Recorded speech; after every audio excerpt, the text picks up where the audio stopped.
Assalamualaikum warahmatullahi wabarakatuh. Selamat pagi anak-anakku sekalian. Alhamdulillah, pada kesempatan kali ini kita diberi kesehatan oleh Allah Subhanahu wa taala sehingga kita masih bisa belajar bersama di dalam materi pembelajaran pendidikan agama Islam dan budi pekerti. Nah, anak-anakku sekalian, pada kesempatan kali ini yang akan kita bahas adalah pelajaran yang ke-8, senangnya berakhlak terpuji. Pada materi pembelajaran yang ke-8 ini yang akan kita bahas adalah memahami makna berbaik sangka atau berprasangka baik, simpati, toleran, hidup rukun, serta hormat dan patuh kepada orang tua, guru, dan sesama anggota keluarga.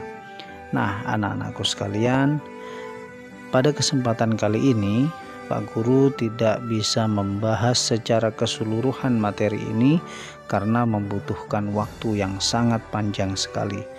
Pada kesempatan kali ini yang akan Pak Guru bahas adalah memahami makna berbaik sangka. Nah, anak-anakku sekalian, pada kesempatan kali ini kita akan mempelajari materi yang pertama, yaitu memahami makna berbaik sangka. Sebelum kita masuk pada materi inti, yaitu memahami makna berbaik sangka atau berprasangka baik, mari kita amati beberapa gambar berikut ini, karena dalam beberapa gambar yang sudah Pak Guru sertakan itu mencakup semua contoh-contoh pada materi yang ada pada pelajaran yang ke-8, yakni yang pertama memahami makna berbaik sangka, yang kedua simpati, yang ketiga toleransi, yang keempat hidup rukun. Nah, anak-anakku sekalian, mari kita mulai memahami makna berbaik sangka atau berprasangka baik. Untuk memudahkan kalian dalam memahami makna berbaik sangka atau berprasangka baik ini, Pak Guru akan menceritakan sebuah kisah yang berjudul Berpikir Positif.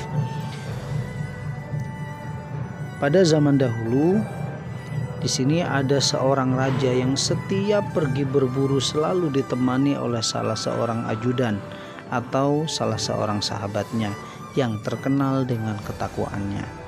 Nah, tiap kali raja ini menemui sesuatu yang tidak mengenakan, sahabatnya selalu berkata, "Semoga itu menjadi baik insya Allah."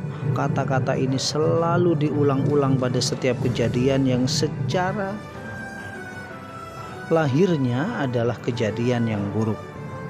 Nah, pada suatu hari saat sang raja ini berburu bersama sahabatnya, jari sang raja terkena tombak dan terpotong. Sahabatnya tetap berkata, "Semoga itu baik insya Allah." Bagaimana reaksi sang raja? Tentunya sang raja marah dan memerintahkan pengawalnya untuk memenjarakan sahabatnya atau pengawal tersebut. Saat pengawalnya ditanya, "Apa yang dikatakan saat kalian menutup pintu penjara?"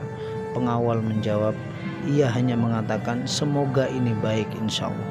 Suatu ketika sang raja pergi berburu lagi tanpa ditemani sahabatnya atau ajudannya. Ia tersesat di tengah hutan. Di hutan tersebut terdapat sekelompok orang yang menyembah berhala dan tiap tahunnya mengorbankan orang kepada berhala tersebut. Sang raja pun ditangkap oleh kelompok tersebut. Namun saat diperiksa, didapati jari sang raja tersebut tidak lengkap atau cacat. Mereka pun menolak mengorbankannya karena korban harus dalam kondisi sempurna tanpa ada cacat sedikit pun. Kemudian sang raja dilepas dan ia kembali ke istananya. Akhirnya sang raja menyadari kebenaran ucapan dari sahabatnya atau ajudannya tersebut. Sahabat raja tersebut dikeluarkan dari penjara.